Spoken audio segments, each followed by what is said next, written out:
पूर्वी लद्दाख और अरुणाचल में चीन से तनातनी के बीच भारत को मिलने जा रहा है ऐसा महारथी जिसका तोड़ ना तो पड़ोसी चीन के पास है और ना ही पाकिस्तान के पास। भारतीय नौसेना के इस नए सूरमा का नाम है INS विक्रांत। जी हाँ, वही विक्रांत जिसने 1971 के युद्ध में पाकिस्तान को धूल चटाई थी। उसी विक्रांत को ट्रिब्यूट देने के लिए इस स्वदेशी एयरक्राफ्ट कैरियर का नाम विक्रांत रखा गया है। जय हिंद दोस्तों, पाकिस्तान ब्रेकिंग न्यूज चैनल में आप सभी का हार्दिक स्वागत। आज सुबह प्राइम मिनिस्टर नरेंद्र मोदी ने कोची में भारत में बना सबसे पहला एयरक्राफ्ट कैरियर भारतीय नेवी को सौंप दिया, जहां पर ये एयरक्राफ्ट कैरियर भारत की रक्षा करने के लिए पूरी तरह तैयार है। जहां पर ये एयरक्राफ्ट कैरियर भारत के दोनों दुश्मन को एक साथ संभाल सकता है, इतनी ताकत इस एयरक्राफ्ट कैरियर में है। जहां पर एक देश है जिसके पास तो एयरक्राफ्ट कैरियर ही नहीं है और दूसरा देश है जिसके एयरक्राफ्ट कैरियर चलते हैं कि नहीं चलते, ये किसी को भी नहीं पता। INS विक्रांत के लॉन्च होने के बाद भारत के दोनों दुश्मन सदमे में आ गए हैं, क्योंकि दोनों दुश्मनों को अब पता नहीं चल रहा कि भारत का सामना हम कैसे करें।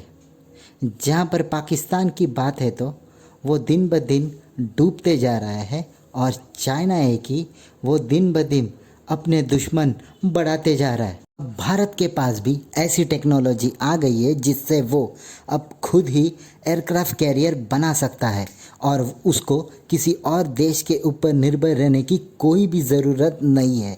जहां पर कोचिन शिपयार्ड ने यह कहा कि हमारी ताकत अब 2 एयरक्राफ्ट कैरियर एक साथ बनाने की हो गई है, जहां पर एक 45,000 टन के नीचे के एयरक्राफ्ट 5 साल में बनाए जा सकते हैं और 45,000 टन के ऊपर के एयरक्राफ्ट 10 साल में बनाए जा सकते हैं। ऐसी टेक्नोलॉजी भारत के पास आ गई है। ऐसी वीडियो को अंतिम तक देखते रहिए, लाइक कीजिए, शेयर कीजिए और सब्सक्राइब कीजिए हमारे चैनल को और बेल आइकन दबाना बिल्कुल भी ना भूलें। और आपकी जो भी राय हो वो कमेंट बॉक्स में ज़रूर दें। धन्यवाद। इंडिया ने first home built aircraft carrier बना लिया, कमीशन हो गया, फ्राइडे को हो रहा है। ये क्या हो रहा है? ये सुना है कि 17 साल लग गए कंस्ट्रक्शन में। पहले इधर उधर से रशिया वगैरह से जो है वो आइडियाज वगैरह, डिजाइन वगैरह बोरो किए गए और जिसे कहते हैं कि अब इंडिया जो है वो फुली, आप क्या समझते हैं, इंडियन ओशन में पैर जमाने के लिए बिल्कुल तैयार है। इंडिया के मिलिट्री डिजाइन्स जो हैं वो आहिस्ता आहिस्ता सामने आते जा रहे हैं। तो वो जो एक इंडिया का पुराना चेहरा हुआ करता था वो बदल रहा है। इसकी क्या वजह है? ये इतनी बड़ी, इतना पैसा मिलिट्री पे लगाना, इसकी क्या वजह है? खतरात बढ़ गए हैं, जरूरियात ज्यादा हैं, या ताकत का मजा लेने का चाहते हैं? देखिए चीमा साहब, शो पे बुलाने के लिए धन्यवाद। और आपका अंदाज तो खैर सबसे अलग होता है। चलिए मुद्दे पे आते हैं। जो सबसे पहले जो इसे IAC कहते हैं, इंडियन मतलब जो हमने खुद डिजाइन किया, right, autonomous aircraft carrier. Autonomous मतलब ये हमने खुद इंडिपेंडेंट डिजाइन किया है, IAC कहते हैं इसे।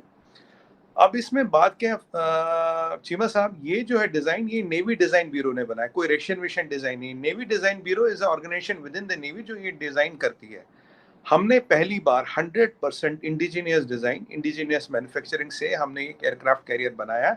बाय द वे इसको बनाने में 12-13 साल लग गए। 2 साल इसलिए लग गए कि एक खास किस्म का आयरन इसके लिए बनना था जो किसी कारणवश रशिया से नहीं आया। और रशिया से नहीं आया तो हमने फिर DRDO के साथ मिला के हमने फिर वो यही 2-1 साल लगे उसको डेवलप करने में। तो अगर देखा जाए तो मोटा मोटा 10 साल में ये बन के तैयार हुआ। कोचिन जो हमारे कोचिन शिपयार्ड है लिमिटेड, उसने इसको बनाया है। तो पहली बात तो ये है।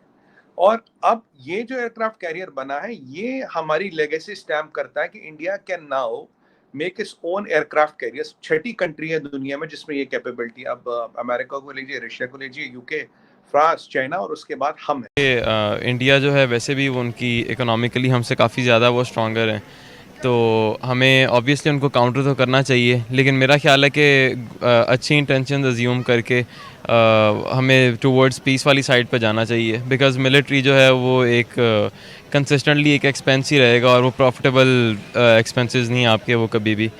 तो मेरा ख्याल है कि इसलिए मतलब गुड फॉर देम एटलीस्ट।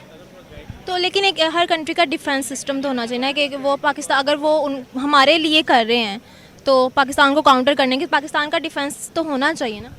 हाँ जी, क्योंकि हमारी वैसे भी आर्मी में नेवी और पीएएफ जो है वो दोनों ऑन टॉप रहते हैं हमेशा। अब वो फॉर सम रीज़न वो इवन दो रिसोर्सेज कम होने के बावजूद भी वो हमेशा कर पाते हैं कुछ ना कुछ या जिस तरह भी। लेकिन मेरा नहीं ख्याल इस तरह कि बहुत इमिनेंट कोई वॉरफेयर नज़र आ रहा है, बिकॉज़ हम दोनों न्यूक्लियर स्टेट्स हैं। तो ग्लोबली भी किसी के इंटरेस्ट में ये नहीं होगा कि दो इतने बड़े स्टेट्स जो हैं वो एट वॉर जाएं, और दोनों ये भी नहीं चाहेंगे। इंडिया तो स्पेशली उनकी इकॉनमी हमसे किस कदर बड़ी है और उनका जो प्रोजेक्शंस हैं उनकी वो भी काफ़ी ज़्यादा स्ट्रॉन्गर हैं। तो मेरा नहीं ख्याल कि वो जाना चाहेंगे वॉरफेयर की तरफ, या इवन पाकिस्तान भी एटलीस्ट जाना चाहेगा वॉरफेयर की तरफ। देखिए, सेल्फ डिफेंस ना किसी भी कंट्री के लिए बहुत ज़रूरी है। मतलब अगर आपका सेल्फ डिफेंस कमज़ोर है ना, तो आप पे कोई भी किसी भी टाइम अटैक करके ना, आपके पास थोड़ी या ज़्यादा आपकी लाइफ अच्छी है बुरी है, वो किसी टाइम भी तबाह कर सकता है। सेल्फ डिफेंस ज़रूरी है, लेकिन सेल्फ डिफेंस से ज़्यादा ज़रूरी जो चीज़ है ना, वो आपकी तालीम, तरबियत और आपकी इकोनॉमी है। अगर आपकी इकोनॉमी स्ट्रॉन्ग है ना, आपका मुल्क अच्छा चल रहा है, तो आपके आपके पास ज़्यादा एसेट्स हैं जो ज़्यादा आपको टर्नओवर निकाल के दे सकते हैं। जब आपके पास टर्नओवर ज़्यादा होगा, आप अपने मुल्क को ज़्यादा अच्छे से चला सकेंगे, तो फिर आप फ़ौज को भी अच्छा फैसिलिटेट करेंगे। आप लेटेस्ट टेक्नोलॉजी के जो इक्विपमेंट्स हैं, लेटेस्ट मशीनरीज़ हैं, लेटेस्ट गन्स हैं या मिसाइल्स हैं, या जो भी टेक्नोलॉजी आने वाले वक्त में है, आप वो परचेज़ करके अपने मुल्क को ज़्यादा डिफेंस कर सकते हैं। और आपको दुनिया का थोड़ा सा समरी बता दो, एयरक्राफ्ट कैरियर्स की 41 एयरक्राफ्ट कैरियर है चीमा साहब टोटल दुनिया में, जिसमें से 11 और कोई कहते हैं 12 ओपन डोमेन में, 11 कोई कहते हैं 12 यूएस के पास है, और कुछ छोटे बड़े और यूएस के पास है। तो जो आधे से ज्यादा एयरक्राफ्ट कैरियर है यूएस के पास है। चाइना के पास 2 है, फ्रांस के पास 1 है, यूके के पास 1 या 2 है, इटली के पास शायद 1 आध है। 10-12 कंट्री एयरक्राफ्ट कैरियर कौन यूज करती, 1-2 है। तो अब जो सबसे बड़ा बेड़ा है वो अमेरिका के पास है। अब चाइना के पास अभी जो ऑपरेशनल कैरियर है वो 2 है, अभी उन्होंने तीसरा कमीशन किया है, तो मतलब मोटा मोटा उनके पास 3 हो गए जो उनके ऑपरेशनलाइज्ड है। हाँ, उनका जो इंडिजिनियसली डिजाइन कैरियर है ये क्लेम करती है जो तीसरा वाला फुजियान है, बट अभी इसके बारे में कुछ मीडिया में कुछ ज्यादा खबरें हैं नहीं। आप तो जानते हैं ना चाइना ब्लैक बॉक्स अंदर क्या है क्या नहीं, कुछ नहीं पता लगता। ये तो आप अंदाजे लगाओ क्या है क्या नहीं है। हमारा जो एयरक्राफ्ट कैरियर है इसमें 262 मीटर की लेंथ है, 62 मीटर इसकी डेप्थ है, और ये 45,000 टन का इसका वाटर डिस्प्लेसमेंट है, जो एक क्राइटेरिया होता है। इसमें सरफेस टू एयर मिसाइल्स लगे, करीब 35 जहाज फिक्स्ड विंग वाले, रोटेटिंग विंग वाले ये हैंडल कर सकता है। और it has driven on a conventional engine, क्योंकि अगर आप यहाँ आप कंफ्यूज मत हो जाइएगा, न्यूक्लियर वाले दुनिया में सिर्फ कैरियर यूएस के पास है और फ्रांस के पास है, उसके अलावा न्यूक्लियर पावर्ड कैरियर किसी के पास नहीं, चाइना के पास नहीं है। इनफैक्ट चाइना का जो फुजियान है स्टीम पावर्ड है, steam is still lesser than a conventional power, तो स्टीम पावर इसकी बहुत लिमिटेशन बना देता है इसका। और बात तो जो हमारा एयरक्राफ्ट कैरियर है ये देखिए, हमारे साथ दो साइड में कोस्ट है, यहाँ और वहाँ। अब 2 कैरियर होते हुए हम दोनों साइड के कोस्ट को मॉनिटर और गार्ड कर सकते हैं। उसके अलावा हम एक तीसरे कैरियर और चौथे कैरियर की भी बात करें। और चीमा साहब यहाँ आपको बता दूं, आज हमारे पास इतनी कैपेबिलिटी है, जो हमारा नया एयरक्राफ्ट कैरियर है, अगर इसके साइज और स्पेक का हम कैरियर बना चाहिए, कोचिन शिपयार्ड हमें कहता है मैं 5 साल में बना के दूंगा। अब आपने कीमत की बात की, केवल 5 साल, 5 years we can get it up and running now with the technology we have। और इससे बड़ा, और ये जो हमने पैसा लगाया करीब 3 बिलियन डॉलर लगाया, और मोटा मोटा आप देखें तो 3 बिलियन डॉलर, अगर आपको 600 बिलियन डॉलर का रिजर्व पड़ा है, 3 billion dollar 0.5% of the reserve, कोई बहुत बड़ी अमाउंट नहीं है ये सिक्योरिटी को देखते हुए। और इससे बड़ा एयरक्राफ्ट कैरियर जो है, जो करीब 80,000 टन से 1 लाख टन का होता है, 60-65 जहां तक आप जाना चाहिए, उसके लिए हमारे पास by this year and Cochin में एक ड्राई डॉक बनाना पड़ता है इनके लिए। कोचिन में हमने एक ड्राई डॉक बना ली, जिसमें हमने 1,700 करोड़ 1700 करोड़ का खर्चा कर चुके हैं। उस ड्राई डॉक के आते ही हम अब 2 कैरियर साइमल्टेनियसली बना सकते हैं, एक बड़ा और एक छोटा। छोटा वाला तो 5-5 साल में निकलता रहेगा, बड़ा वाले का भी टाइम 8 से 10 साल है। हाँ, और इसमें जो एक डिफरेंस है, इसमें एक हम कहते हैं जो इसका ये फ्लैट डेक वाला नहीं है, ये ऐसे वाला है, राइट। तो जो यूएस वगैरह के हैं वो फ्लैट डेक वाले, चाइना का जो फुजियान है वो फ्लैट डेक वाला है। इसमें एक इलेक्ट्रोमैग्नेटिक एयर मतलब लॉन्च सिस्टम होता है जो फ्लैट बेड में पॉसिबल है। अभी हम वो स्किप जंप वाला जो है ट्रेडिशनल सिस्टम यूज करते हैं।